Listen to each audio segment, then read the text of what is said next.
beautiful day and such a blessing to be here and to be among the body and the brethren and to just fellowship. And, I love the fact that we come together and with a common goal, to seek him and to seek his presence and to be pleasing to him. And I'm just grateful for that, very much so.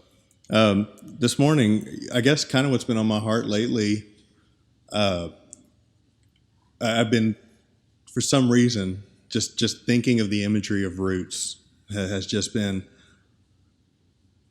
something that's just been going in and out of my mind all week long. And I was thinking upon it, and I would get images where people have drawn trees. We have some trees up here where you can see the roots. It's very interesting, the concept of roots to me, especially right now.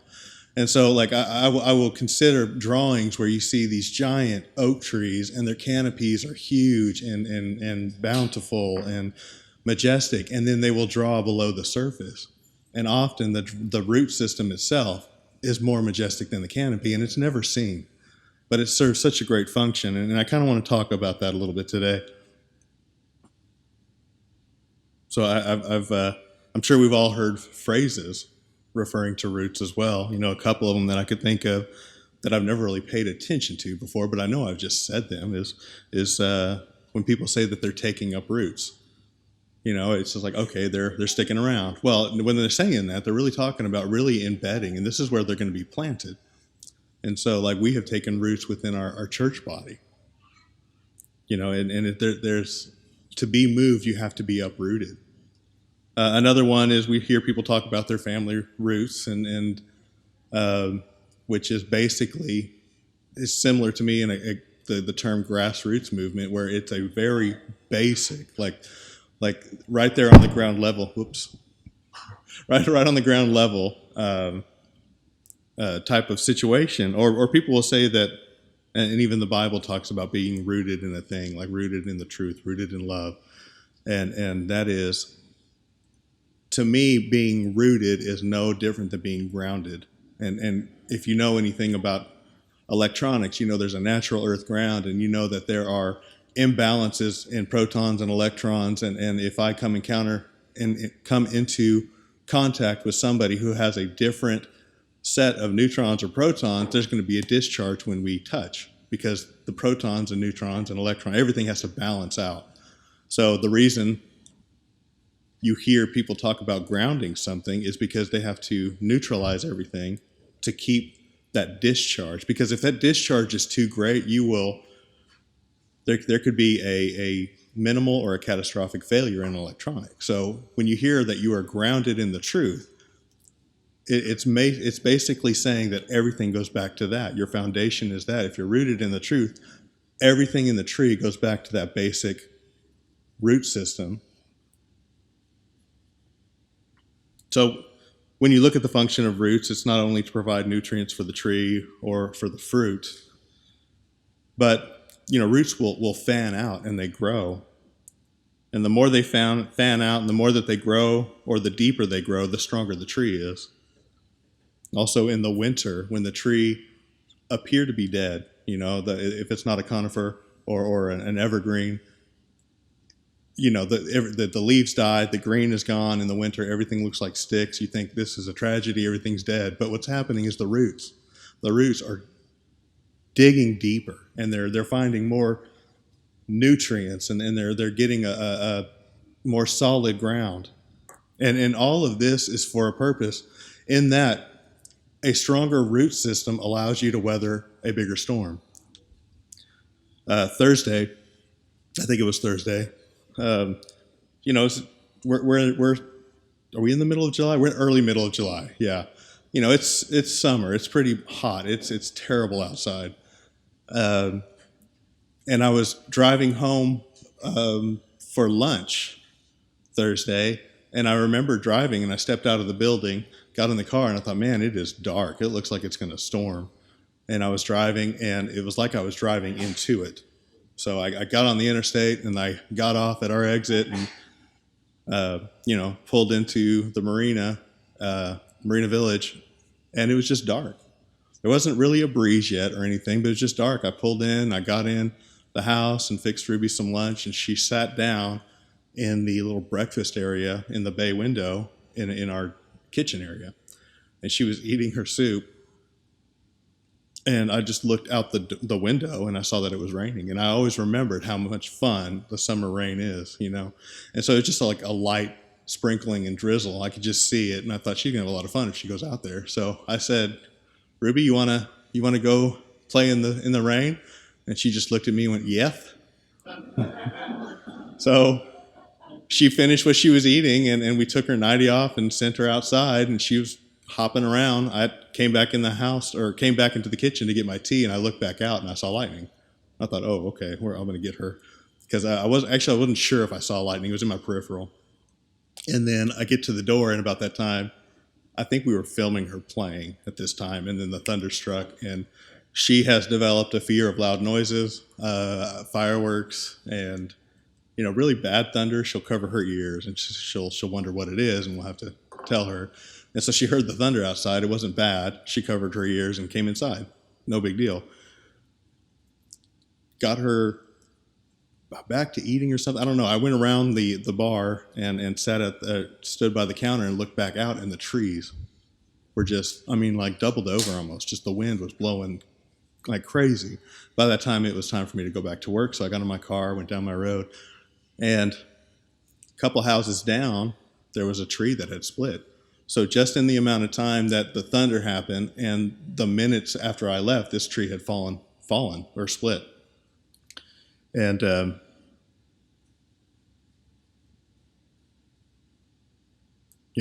gusts of winds were just so strong, and they are really strong where we're at. We're by the lake, and it seems like it's pretty strong winds sometimes.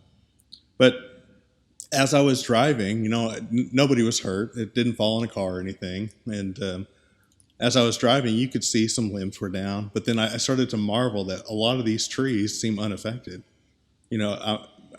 There's so many trees in Arkansas. And I'm just driving back to work, and I'm looking, and I'm thinking, no other tree. I don't see any other trees down. I don't see anything uprooted. And then I just got me to thinking that, that as strong as these winds are, this small little storm is, these trees have been weathered. They've stood through worse storms. Their roots have grown down and gotten a good footing into their soil and foundation.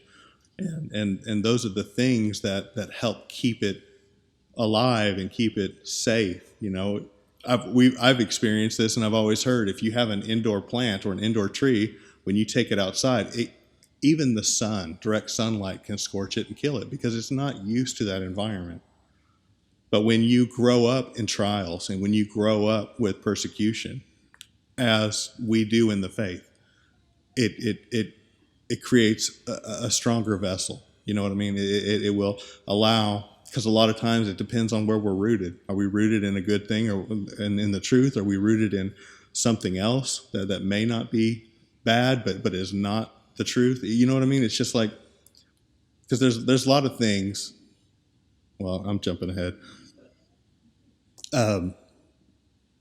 When we encounter those storms, depending on how we are rooted will depend on the outcome and what we're capable of enduring.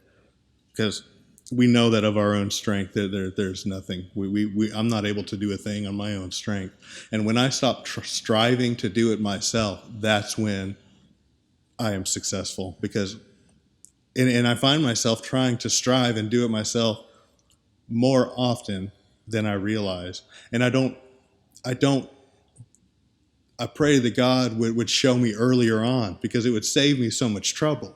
It would save other people so much trouble if I knew better or learned better to just trust in God immediately. But I think it's natural. We live in this earthly body. We're dealing with the flesh. We have constant struggles and constant pulls of the flesh that we are fighting. Paul even said that he buffets his body daily. He had struggles. Becoming a Christian does not mean you do not have struggles. If anything, it means they're greater. You encounter harder difficulties because all we want to do is please the Lord. All we want to do is know Him and be pleasing to Him and to worship Him. And there's so many things in this world that can distract us and get us focused on ourselves or get us focused on a thing that isn't God. And it's very, very difficult sometimes. And that's when we realize that maybe our root system isn't strong, or maybe we're rooted in the wrong thing. I think of the parable where the seed was scattered and the different types of soil depended on the outcome of the seed, and one of them was things were, I think it was stony ground, and the sun came out and scorched the seed, and there was no root, and it just withered and died because it could not get rooted into a strong foundation.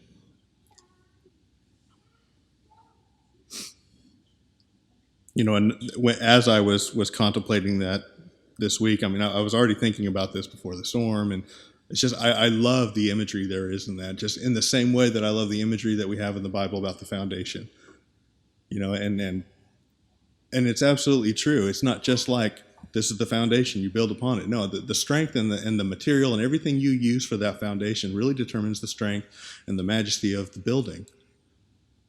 And if we are a temple, our foundation has to be rooted, or has to be of good soil. We cannot build upon shifting sand, But and I was also thinking about, and I know we've probably all seen this imagery when we were in school or high school, is, an iceberg. You can look at the surface of the water and see it looks like a little ice mountain. It may not be big, it may be big, but the reality is, if you were, and now that we can, get cameras down below the surface of the water, you can see how majestic that iceberg is below the water and how much substance there is. I always wondered, it's like, how did the Titanic hit an iceberg and sink? Well, because it hit a mountain. It didn't just hit ice. It hit something that it could not plow through. It hit something that was a stopping force, and there was just so much weight in an iceberg that's why they're so dangerous. So I know we're probably familiar with these scriptures, but I just wanted to read a few. And in Jeremiah 17:8, it says, "He is like a tree planted by the water, that sends out its roots by the stream, and does not fear when heat comes, for its leaves remain green, and it is not anxious in the year of drought, for it does not cease to bear fruit."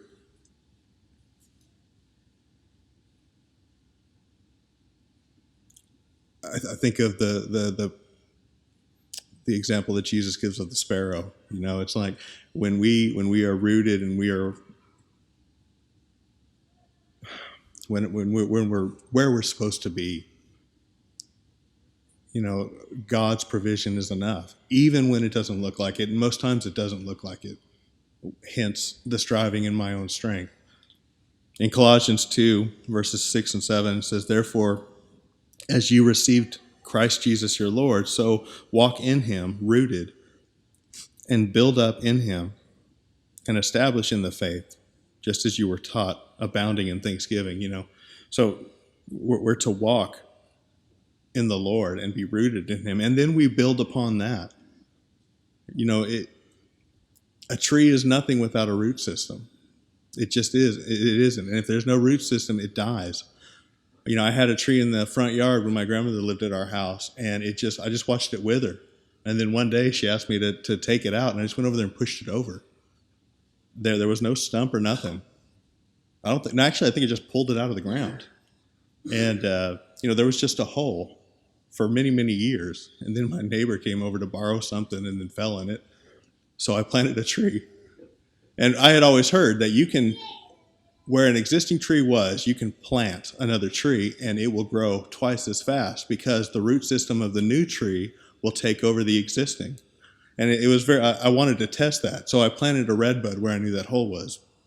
And it got big quick, like within a year, just sprouted up and then died and then came back. I think ants got to the root ball.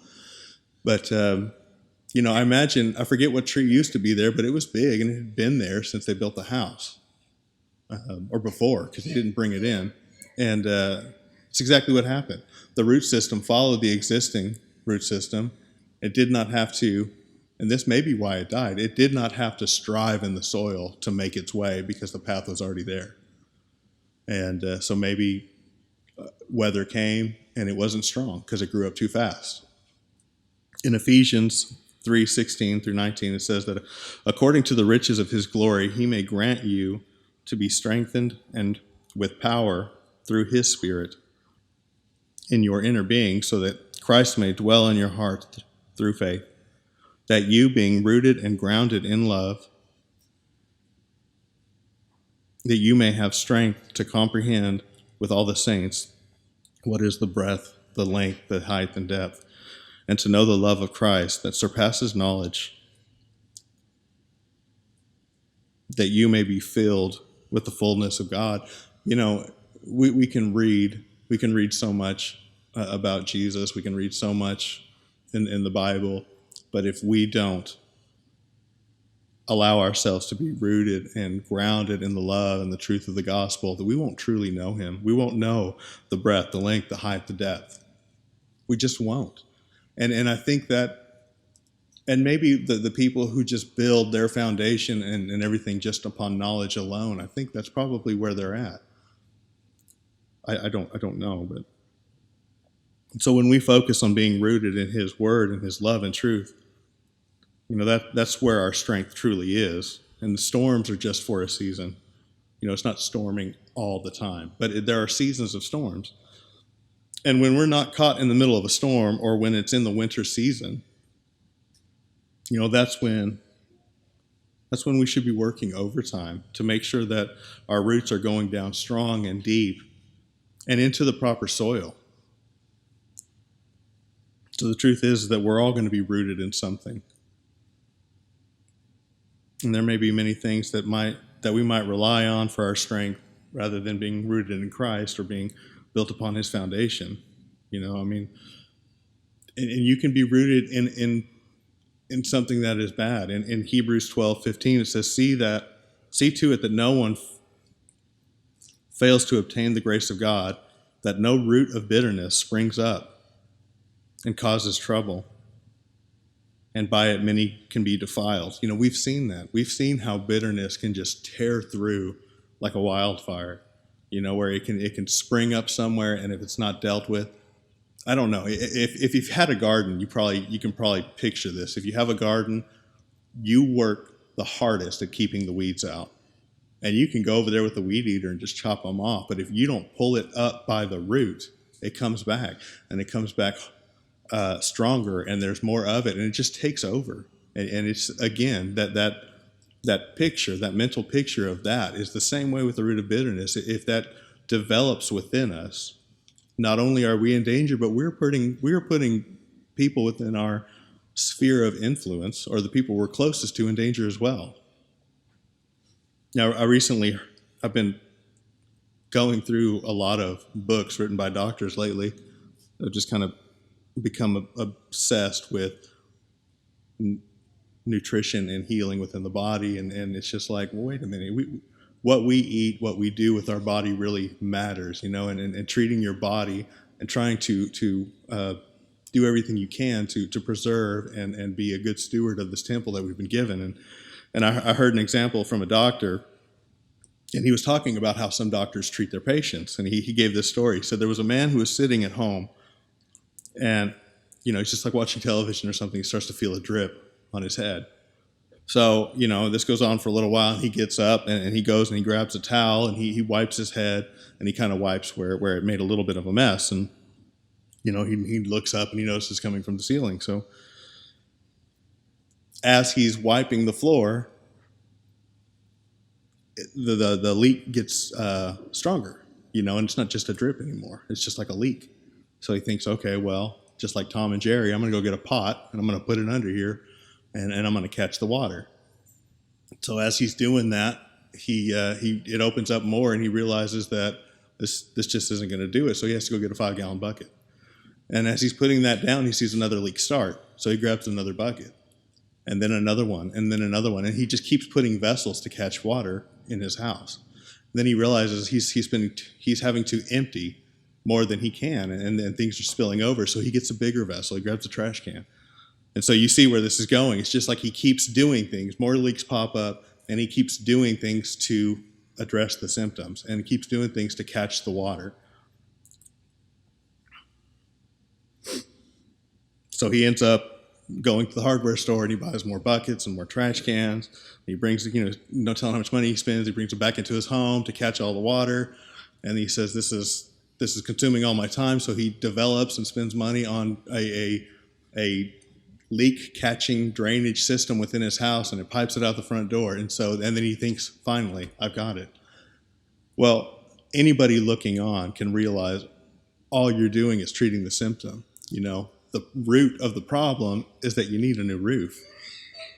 And so if we keep addressing symptoms, or in the context of how I'm talking about this, if we keep addressing the bad fruit that we see, we're not getting to the root of the problem. Many times all of our efforts and resources go toward treating a symptom and not eliminating the root. So obviously the roof needed to be replaced in that story, and all that was happening was just trying to come up with clever ways to catch water. But if he had investigated and addressed the root of the problem, there would have been no leaks for him to exhaust all of his resources on. You could have addressed the root of the problem, and it would have been good. So in Matthew 12:33, it's like, how do we know where we're rooted? And in this verse, it says, either make the tree good and its fruit good, or make it bad and its fruit bad. For every tree is known by its fruit. So we can look at the fruits, the fruits in our lives, and we can determine if it's good or bad. But it's important for us to constantly be evaluating. Colossians 1:10 says that you walk in a manner worthy of the Lord, fully pleasing to him, bearing fruit in every good work and increasing in the knowledge of God. I know there's many times that I have not been bearing good fruit. And what I hope and pray I can do is realize the root immediately and address that, rather than trying to address the symptoms or the bad fruit or just the byproduct of whatever I'm going through.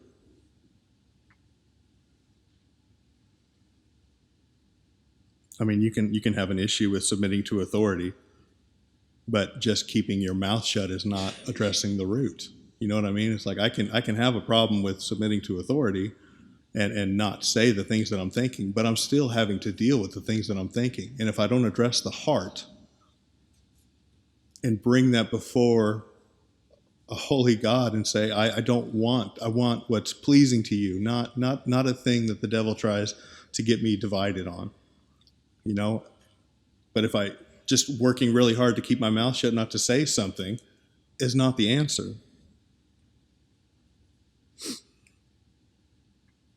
Addressing the fruit is an outward process, and it does nothing on the inside or in the heart. Because a root is always going to try to get to the heart of a thing. If you think of, like, metaphorically, something being a root in your life or a seed planted in your life, it's burying in your heart. And it's very, very hard to get things uprooted that need to be uprooted in your heart.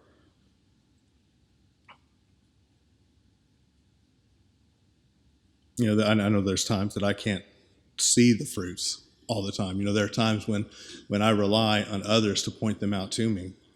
And I'm so thankful that people have loved me enough to tell me when I'm in error, or tell me that, hey, I see this thing in your life.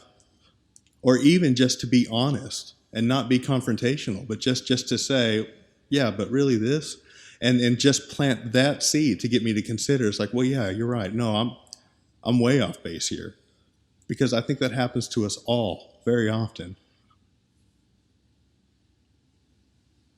So the thing that we're rooted in doesn't even necessarily need to be wrong or sin. There's another doctor term that I've recently fallen in love with, and it's that the dose makes the poison. And it's absolutely right. Watching television is not wrong. But if all you do 24 hours a day, every single day is watch television, you have no time for anything, any godly fruit, anything like that. Obviously, the dose makes the poison. Same thing with food. Many people are addicted to sugar. And I think sugar addiction may be stronger than a lot of drug addictions, really, because I've had both. And just not at the same time. It's like when I was dealing with the struggle with sugar or a food addiction, it was so much harder than because drugs are easy. You just don't do this illegal thing anymore, But food, I think people will. Well, and just like in this case, where food is not wrong, sugar is not wrong, but the dose makes the poison. In that, if that's the thing you are using to cope with whatever's going on in your life, and that's a big deal in America. People have struggles, so they turn to food. I think they turn to food more than they turn to cigarettes, drugs, or alcohol combined. But it's not a bad thing. But in that case, the dose makes the poison.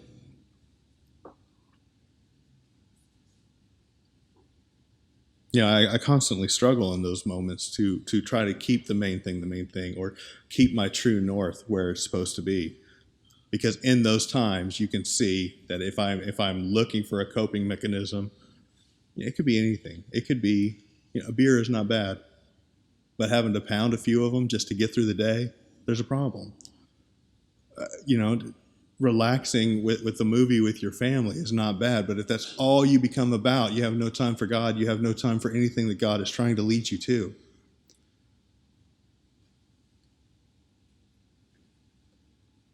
But just like if we are rooted properly and grounded in truth and love, and our foundation is strong within Christ, and in the moments we're not in a storm, we are working to be diligent and dig deeper within our root system to hold on to the love that we have found in Jesus. That's when the storms come, and we don't have to fear. That's how Jesus was able to sleep in the boat with the storm. It's like he had perfect peace in a moment when there was calamity and his environment was telling him there's no peace at all. And we can have that as well, and we're supposed to. Doesn't mean we don't have to weather storms, we do. But if we do the work up front, if we train before the battle, we're not using the war as training. So I'll finish here in Psalms chapter 1. And I'll say this too, because if we can truly examine if we can truly examine the fruit that we see within our lives, or the fruit of a thing, we can determine. It's a really good litmus test for how the conditions of the roots are. I'm not going to have a tree that bears good fruit if I have stony or a terrible root system. If the roots are not able to grab the nutrients to feed the fruit is bad. There may not be fruit at all. I had a peach tree today. I think the Moors and us, we planted a peach tree the same year without even knowing. Well, theirs has been bearing fruit. Mine this year bore fruit, but withered and died right away. Bugs did not get to it. It did not look good. I don't know what happened, but they just started oozing, and I had to try to keep Ruby away from it because I was scared she would eat it, and there's no telling. But in Psalms chapter 1, this is the way of the righteous and the wicked. Verse 1, it says, "Blessed is the man who walks not in the counsel of the wicked, nor stands in the way of sinners, nor sits at the seat of scoffers. But his delight is in the law. It's in the law of the Lord, and not in his law. And on the Lord's law he meditates day and night. For he is like a tree planted by streams of waters, that yields its fruit in its season, and it does not, and its leaves do not wither. And all that it does, it prospers, and he prospers. For the wicked are not so, but they are like the chaff, and the wind drives them away. Therefore the wicked will not stand in the judgment, nor sinners in the congregation of the righteous. For the Lord knows the way of the righteous, but the way of the wicked will perish." So I'm so thankful for all the the examples and the imagery that we have in the Bible, and the examples that Jesus has given us through his parables and his teachings. And because there's so much meaning in just such a little thing as picturing a tree with its roots. It can spark such profound truths that we know from the Bible. Praise God.